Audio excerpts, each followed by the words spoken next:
So you do a lot of that, and you can come up with methodologies to convert this text data into some real data sets. Real data sets in the sense in the form of numbers.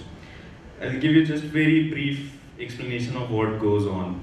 In text mining, what you normally want to do is that you take a word like I love this product and you create a dictionary. Like I will be one of the words in the dictionary, love will be one of the words in the dictionary, and so on. And against each of these words, you can write how frequently that appeared in your content. So if in a review hate comes 5 times, you would be pretty confident that this is a negative review. And using that, you can build models. Second thing is that what you can do is that when you are talking really about any product like a laptop, not all features of the laptop are that important. Maybe screen is very important, maybe your RAM is very important, maybe color is not that important. So if a customer is talking about color and you're unhappy about color and writing that I hate red, I hate red, I hate red 5 times, maybe that is not a good thing to consider as very negative. So you can basically create a hierarchy of features that you consider important and your customers consider important. And then you can give a weight to each of these features of your products based on your customer reviews. Then aggregate those weights and find out what really is a cumulative score for your review or your product. What we do is that we use something called support vector machines, which is pretty popular. It helps us basically identifying which are good reviews, which are bad reviews, and which are neutral kind of reviews. And you end up with, once you are able to classify a review as good, bad, and neutral, you can basically go back to the NPS definition and you can get what the score is. Typically, a score of 50 is considered very good. Companies like Apple have scored close to 60. And if anybody has a score of 50, they're pretty happy that their business is going to do well in the next quarter. If you remember, I said that NPS is a forward-looking indicator, and your real-time reviews show you how good your business is doing real-time on that moment. So whatever revenues you are going to reap out of that current situation is going to come in next quarter, hopefully. So what you do is that you use methods like support vector machines to come up with these kinds of scores. And then we come back to the original question, can we use text comment to come up with a loyalty index? And we know now, yes. That's it.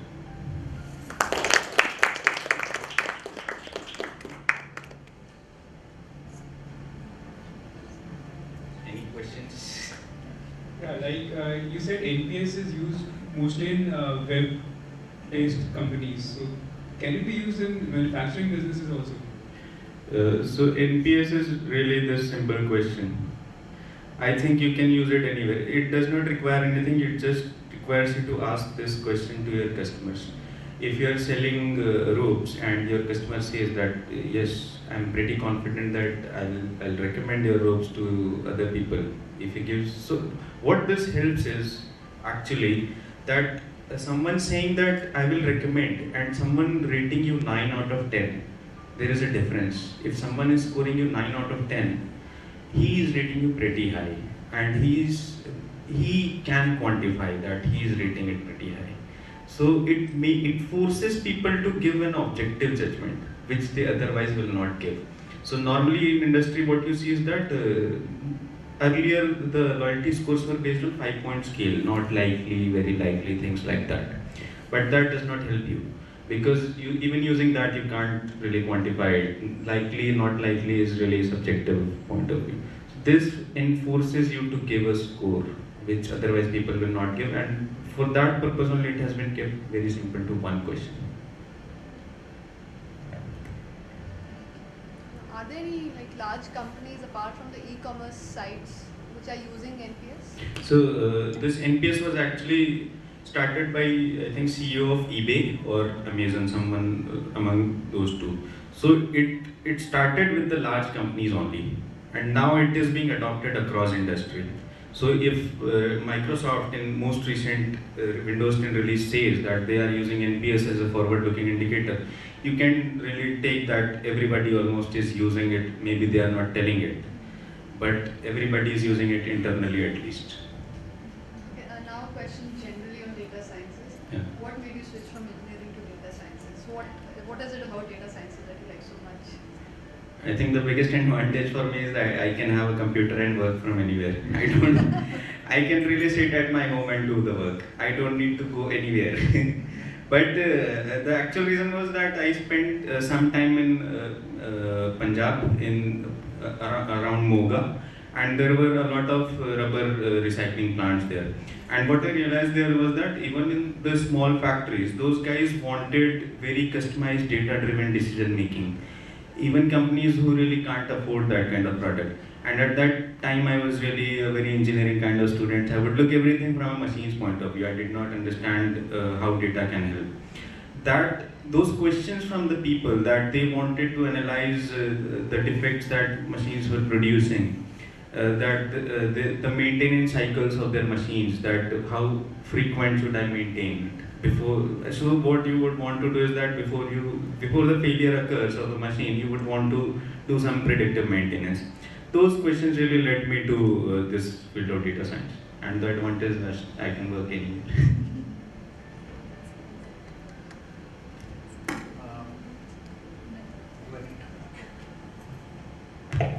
Hello. The expensive surveys that you said, which Right. are conducted like, let's say, twice a year, Right. all right? It's a lot of expense because some of the surveys are like, you need to pay people to take that survey. Right. So those kind of surveys were always in question that the data may or may not be correct. Right. Because if I'm paid to do a survey, I might do it completely opposite to what I think. So that was one reason why all these surveys were suspicious and the data wasn't fully accurate. Right. Now coming to this new type of survey, the online boom and all these NPS ratings, how authentic this survey would be?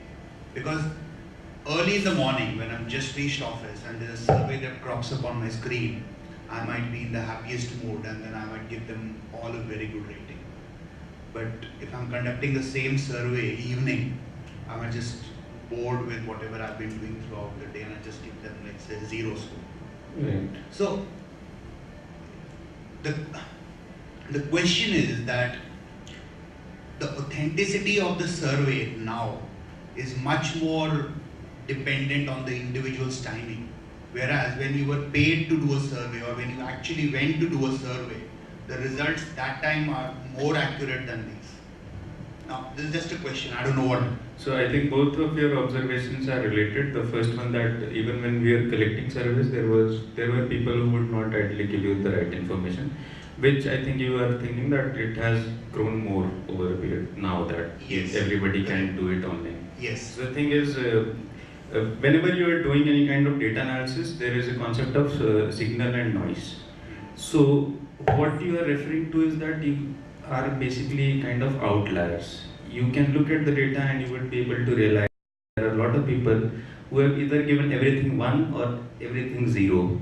Those people might not be the best people you would want to calculate your loyalty indexes on. So there are methods which are typically called outlier analysis, which are basically data pre-processing steps. Once you get the data, you remove those kinds of observations and then base your study on the rest part of it. So it is inherent part of every data analysis study that are done. So, sorry, just an add-on question to that. So if you are removing the outliers, which is what is a logical step. So if the outliers in a particular survey are more towards 0 and less towards, say, 10, don't you think that that's going to affect the output because the product might actually be on the negative side? Sure. So it's not like there is no fixed criteria that I would always remove the last 10% and top 10%. If your data will speak for itself. If a lot of people, let's say 80% of the people really rate it low, then you would consider those zeros also very seriously. But otherwise, if you see that there is a pattern among people who are always, first of all, it is unlikely that if you are doing a survey and asking 10 questions, customer would be unhappy about everything, right? It is very unlikely. Someone who is really not interested in the survey might do that. But otherwise, people would tend to give some variability in those ratings. So those kinds of information you can use, but if your data really tells you that either your products are all ones or all zeros, you would not ignore that. Thank you. Another question to add on to, the question on the reliability and authenticity of Sure. data. So I think he spoke about something called timing, right? So suppose I take a survey right after my interaction with the company, like I make a purchase and and immediately I take a survey, and maybe I take a survey like 2 or 3 days later. I think that would also be a differentiating factor. Like if the Right. purchase turns out to be like a nice process, I will give it a high number immediately. But maybe like after say a week, the survey happens, and by that time I have discovered a fault in the product, for example, the ratings will dip. So does the company take that also into account? So if you found that your iPhone broke after 3 weeks of use, will you put a review of it anywhere? Or would you at least tell the customer care? That is the data we will use to calculate the real-time score.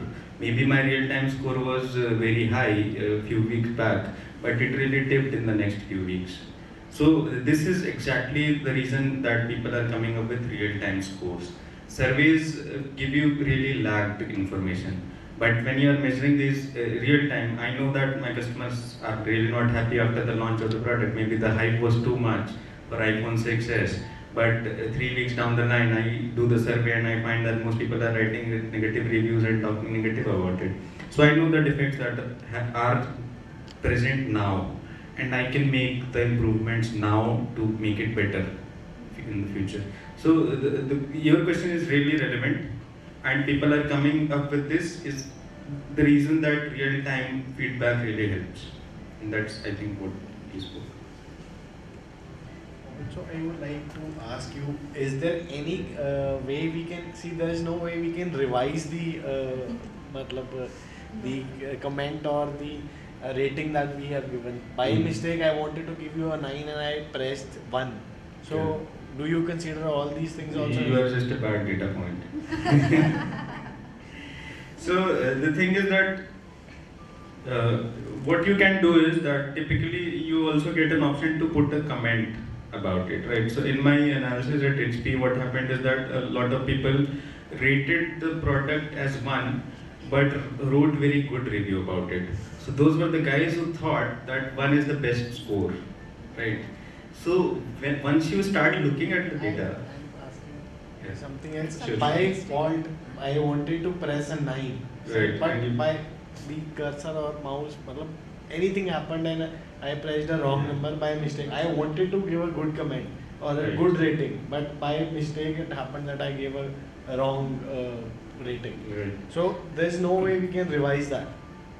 That's what I'm saying, that you're, in that case, you're just a bad data point. If I don't have any additional information regarding your rating, I wouldn't really always know whether it was a good mistake or it was a genuine thing.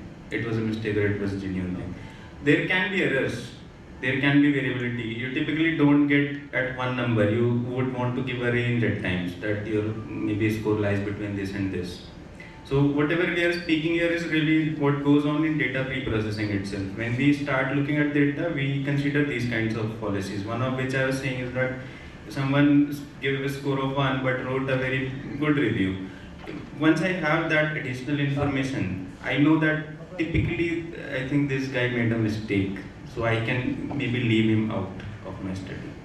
But usually if you are taking say a million comments like that, the fraction of comments which are like that are very low, and you can remove them easily to get. And since you are revising a study maybe every week, you are getting a real-time score, and when you look back the scores of maybe one quarter, not a lot of these quarter numbers will be very wrong. Most of them would be on the right side. So that is how it helps.